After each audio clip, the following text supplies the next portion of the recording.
Hi friends, this is Bani. Welcome to my channel Bani the English World. Today I will explain the uses of should. It's very easy but you need to understand it properly. Should का use हम तब करते हैं जब हमें ये बोलना होता है कि चाहिए.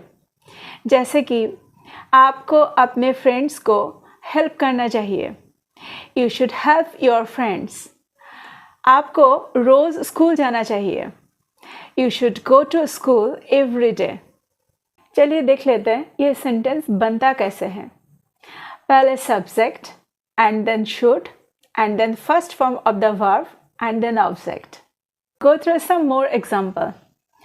Like उसे अभी घर जाना चाहिए. She should go home now. लोगों को ग्लोबल वार्मिंग के बारे में और चिंता करना चाहिए. People should worry more about global warming. अगर हमें सेंटेंस को नेगेटिव बनाना है तो इस तरह से बनाना होगा. Like तुम्हें रोज़ स्कूल नहीं जाना चाहिए. You shouldn't go to school every day. उसे अभी घर नहीं जाना चाहिए. She shouldn't go home now. And in interrogative sentence, क्या तुम्हें रोज़ स्कूल जाना चाहिए? Should you go to school every day? क्या उसे अभी घर जाना चाहिए? Should she go home now? Now I am going to start should be. Hindi में should be का मतलब होता है होना चाहिए. जैसे कि रोहन को अभी घर पर होना चाहिए. Rohan should be at home right now. तुम्हें डॉक्टर होना चाहिए. You should be a doctor. चलिए सेंटेंस स्ट्रक्चर को एक बार देख लेते हैं. Subject plus should be plus object. Go through some more example. आपको अपने पापा के साथ होना चाहिए. You should be with your father. उसे जेल में होना चाहिए. He should be in jail. The window should be open. खिड़की खुली रहनी चाहिए. We should be happy. हमें खुश होना चाहिए. चलिए अब कुछ नेगेटिव सेंटेंस भी देख लेते हैं. नेगेटिव सेंटेंस बनाने के लिए हमें बस नॉट को ऐड करना है शुड के बाद और सेंटेंस का स्ट्रक्चर सेम रहेगा. जैसे we shouldn't be greedy. She shouldn't be there at that moment. You shouldn't be sad. आपको दुखी नहीं होना चाहिए. She shouldn't be in hurry. उसे जल्दबाजी में नहीं होना चाहिए. चलिए अब कुछ इंटरोगेटिव सेंटेंस भी देख लेते हैं. इंटरोगेटिव सेंटेंस बनाने के लिए बस हमें शुड को आगे लाना होगा. जैसे कि should I not be that emotional. मतलब क्या मुझे उतना भावुक नहीं होना चाहिए. Should he be in Kolkata. क्या उसे कोलकाता में होना चाहिए. शुड बी का यूज़ दूसरा सेंस में भी किया जाता है. इस बार सेंटेंस स्ट्रक्चर थोड़ा सा चेंज हो जाएगा. जैसे उसे स्कूल भेजा जाना चाहिए. He should be sent to school. आपको ये सीक्रेट के बारे में बोला जाना चाहिए. You should be told about the secret. इस तरह का सेंटेंस पैसिव वॉइस में होती है. Structure subject plus should be plus third form of the verb then object. You should be sent to London to study further. मतलब आपको आगे पढ़ने के लिए लंदन भेजना चाहिए. Laborers should be given proper wages. मजदूरों को उचित मजदूरी देना चाहिए. should be को यूज़ करके नेगेटिव सेंटेंस भी बनाया जाता है. जैसे उसे मुंबई नहीं भेजना चाहिए. He shouldn't be sent to Mumbai. आपको ये सीक्रेट के बारे में नहीं बोलना चाहिए. You shouldn't be told about the secret. And in interrogative sentence, क्या आपको ये सीक्रेट के बारे में बताया जाना चाहिए. Should you be told about the secret? क्या मजदूरों को उचित मजदूरी दिया जाना चाहिए. Should laborers be given proper wages? Now I am going to start should have. Should have का मतलब हिंदी में पास होना चाहिए होता है, और ये शुड हैव के बाद सेंटेंस में कोई वर्ब का यूज़ नहीं होता है, बल्कि नाउन का यूज़ होता है। एग्जाम्पल, आपके पास एक घर होना चाहिए, you should have a house. उसके पास पेशेंस होना चाहिए, she should have patience. Rahul के पास एक लैपटॉप होना चाहिए, Rahul should have a laptop. Structure subject plus should have plus object. Go through some more example. You should have time, मतलब आपके पास समय होना चाहिए। उसके पास ये क्वेश्चन का आंसर होना चाहिए, she should have the answer of this question. अब should have का दूसरा यूज देखते हैं। शुड हैव के बाद अगर वर्ब का थर्ड फॉर्म लग जाए तो हिंदी में इसका मतलब होता है चाहिए था। मतलब पास्ट के कोई एक्शन के बारे में बात करना या पछतावा करना होता है, जिसे हम बदल नहीं सकते, बस उसके बारे में हम बात कर सकते हैं या पछतावा कर सकते हैं। जैसे आपको इसके बारे में पहले सोचना चाहिए था, you should have thought about it before.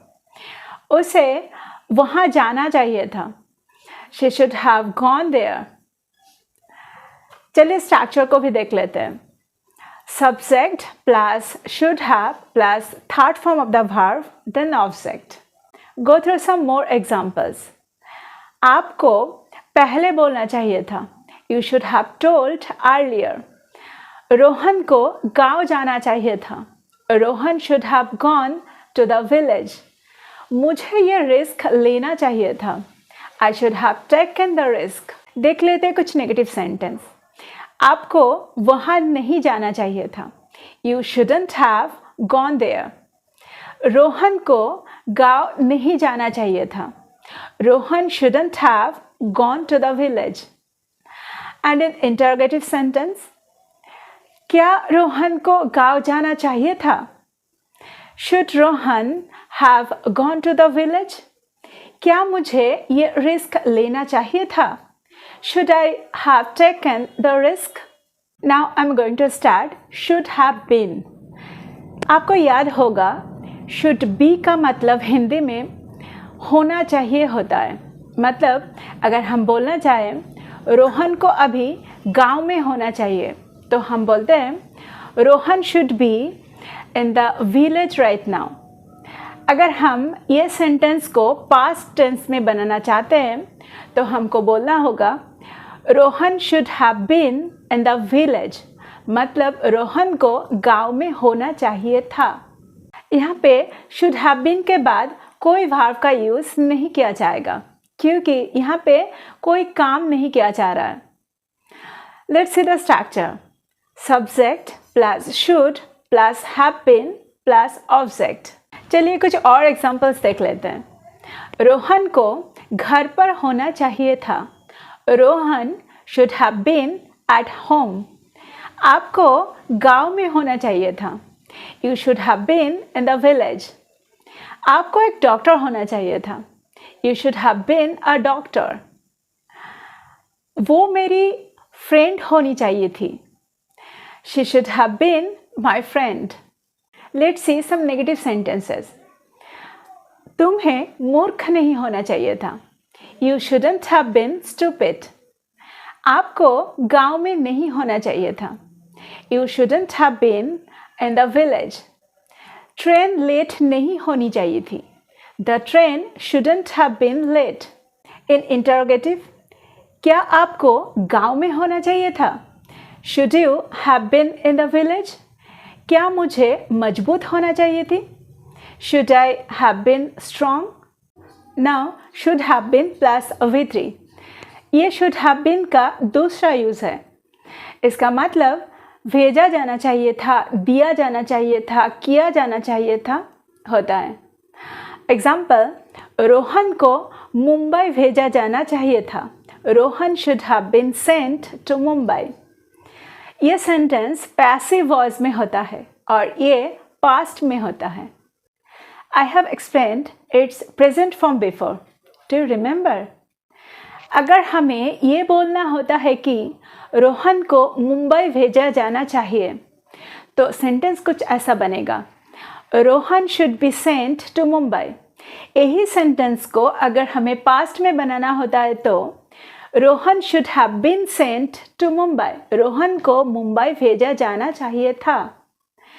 शायद अभी आपको ये अच्छे से क्लियर हो गया होगा। चलिए स्ट्रक्चर को देख लेते हैं। Subject plus should plus have been plus third form of the verb then object. Go through some more examples. उन्हें इस साल अवार्ड दिया जाना चाहिए था। He should have been given the award this year. आपको एक लैपटॉप दिया जाना चाहिए था। You should have been given a laptop. उसे पहले बताया जाना चाहिए था। She should have been told before. In negative, उसे पहले नहीं बताना जाना चाहिए था। She shouldn't have been told before. आपको एक लैपटॉप नहीं दिया जाना चाहिए था। You shouldn't have been given a laptop. And in interrogative, क्या उसे पहले बताया जाना चाहिए था? Should she have been told before? क्या आपको एक लैपटॉप दिया जाना चाहिए था? Should you have been given a laptop? Now, should have had. Should have had का यूज़ हम तब करते हैं जब हमें ये बोलना होता है कि किसी के पास कुछ होनी चाहिए थी।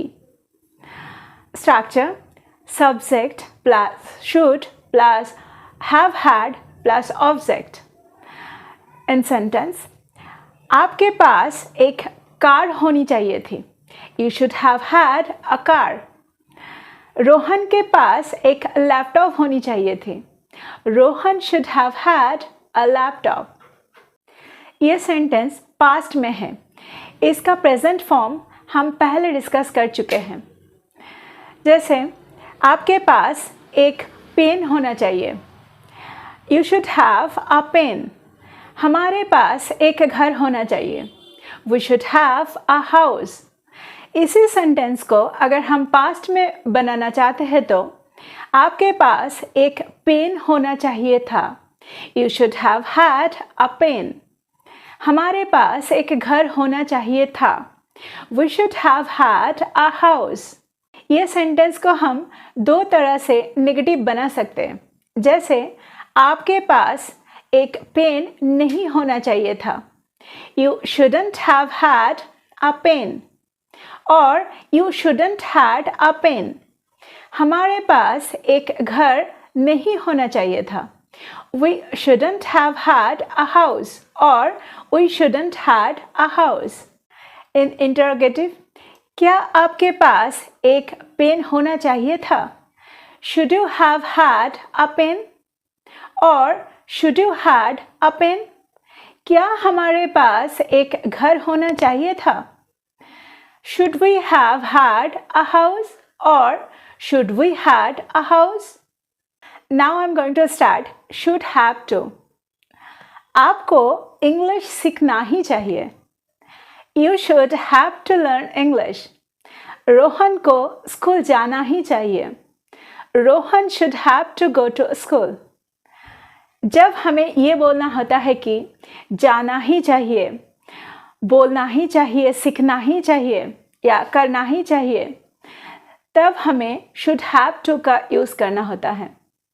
अगर हमें ऐसा बोलना है कि रोहन को स्कूल जाना चाहिए, Rohan should go to school, पर यही सेंटेंस को अगर हमें ऐसा बोलना है कि आपको इंग्लिश सीखना ही चाहिए, रोहन को स्कूल जाना ही चाहिए, तब हमें should have to का यूज़ करना पड़ेगा।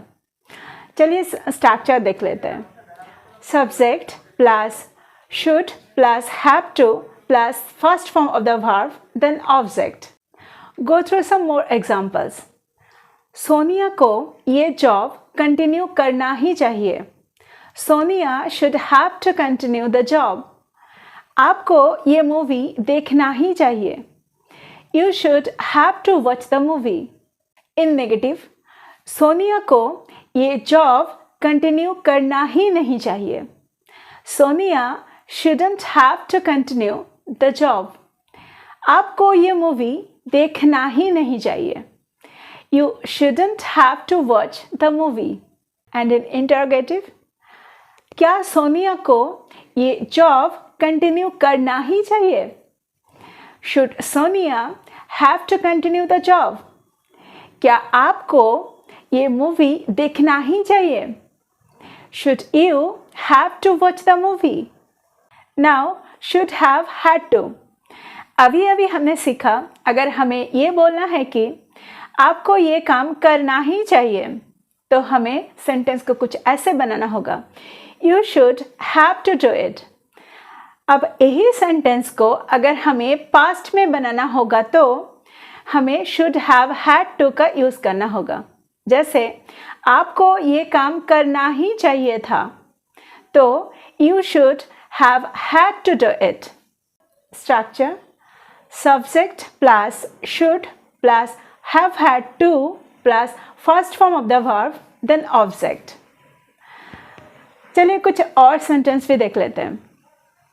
सोनिया को ये जॉब कंटिन्यू करना ही चाहिए था।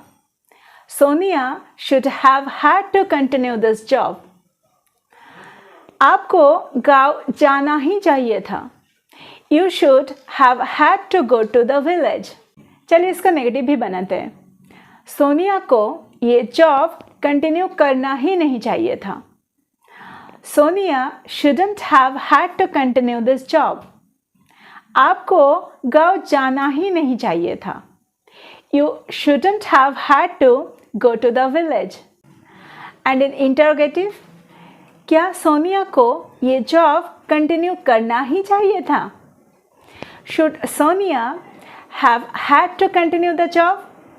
क्या आपको गांव जाना ही चाहिए था? Should you have had to go to the village? I think आपको should का सारा यूजेस अच्छे से क्लियर हो गया होगा। और भी प्रैक्टिस कीजिए, ये वीडियो को 2-3 बार देख लीजिए ताकि आपको ये टॉपिक अच्छे से क्लियर हो जाए। नोट्स भी बना लीजिए आप और इसको पढ़ते भी रहिए। So this is all about today. Thank you for watching this video. Bye-bye.